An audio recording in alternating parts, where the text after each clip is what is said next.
For centuries, people believed that great empires collapsed slowly, over generations. But history tells a far more shocking truth. Most empires collapse suddenly, violently, and right after reaching their peak. Rome didn't fall because it was weak. It fell because it became too big, too confident, and too blind to see its own unraveling. And today, America stands in a disturbingly similar position. But here's the real mystery. Why do powerful empires repeat the same deadly mistakes, even when history is full of warnings? In this video, we decode the pattern, we expose the cycle nearly every empire follows, and we answered the question everyone is afraid to ask.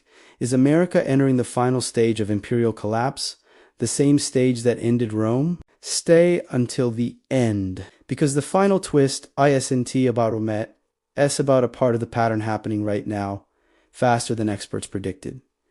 Rome didn't begin as an empire. It started as a small city-state poor, fragile, and unimportant. But Rome had three lethal strengths: discipline, engineering, and military precision. With these tools, it conquered lands, expanded its influence, and transformed itself into the world's greatest superpower. America's origin story runs parallel. A small, struggling nation grew through industrial power, technological innovation, global trade, and military dominance. Like Rome, America became a superpower, and like Homie, America came to believe it was too powerful to fall. History proves that belief is always the beginning of collapse. Historians studying the fall of Rome discovered that nearly every empire follows the same six-stage collapse pattern. Rome followed it, the Ottomans followed it, the British Empire followed it, the Soviet Union followed it, and now America is following it too.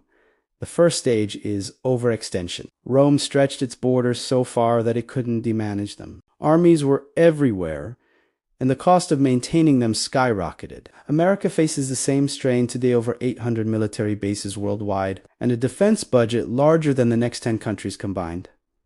The second stage is wealth concentration. As Rome grew wealthy, the rich became richer and the poor became poorer.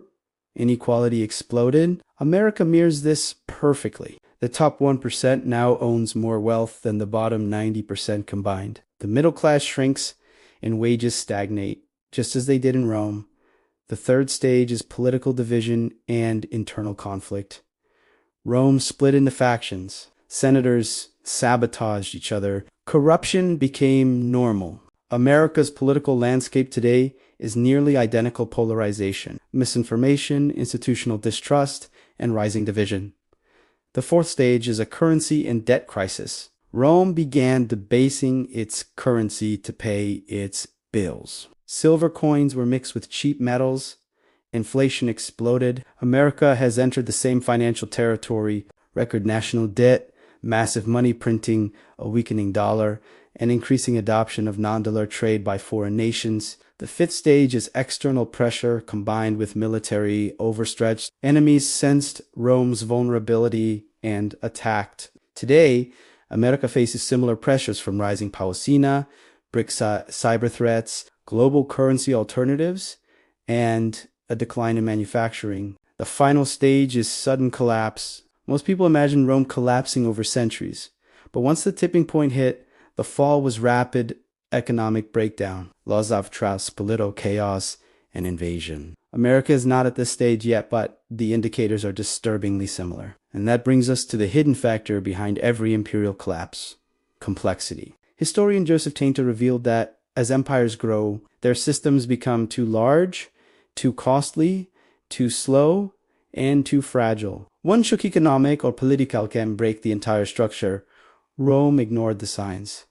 America has ignored them too. Rome's collapse led to economic depression, unemployment, population decline, the rise of new powers, and centuries of instability. When modern empires fall, the consequences are global markets crash, currencies weaken, alliances dissolve, and world power realigns. Rome tried to fix its problems with new taxes, Marty soldiers, more money printing, political reforms, and emergency powers. None of it worked because the core problem remained. The empire cost more to maintain than it could afford. America today tries similar temporary solutions, raising the debt ceiling, printing more money, creating political resets, and relying on tech bubbles to stimulate growth. These are delays, not solutions. The most disturbing parallels between Rome and America can be seen in the data. Rome's debt soared before collapse. America's debt just passed $34 trillion. Rome devalued its currency. The US dollar is losing dominance. Rome faced rising competitors. America faces China, BRICS, and technological rivals. Rome's middle class vanished. America's middle class is shrinking at historical speed. The pattern is not coincidental, it is mathematical. Empires fall because they always follow the same cycle. America is not Rome, but America is following Rome's blueprint almost exactly economically, socially, politically, and militarily. The cycle is nearing its final phase. The collapse has not happened yet, but experts warn that the next major economic, geopolitical, or technological hot push the system past its tipping point. There is still time to change course, but not much. There are three key takeaways from this story. First, empires don't fall randomly, they fall predictably. The pattern is visible centuries in advance. Second, America's greatest danger isn't an outside enemy, it's internal decay. Division destroys empires faster than invasion. And third, collapse is not the end, it is a transition. New powers rise. Old systems evolve. Opportunities emerge even in chaos. In the end, Rome didn't believe it could fall. America doesn't believe it can either. But history doesn't care about belief, history follows patterns. And right now, the pattern is flashing red. If you want more deep dive breakdowns on history, economics, and the hidden forces shaping our future, make sure you subscribe, hit the like button, and tell me in the comments, do you think America can avoid Rome's fate? Because the next chapter of this story is being written right now.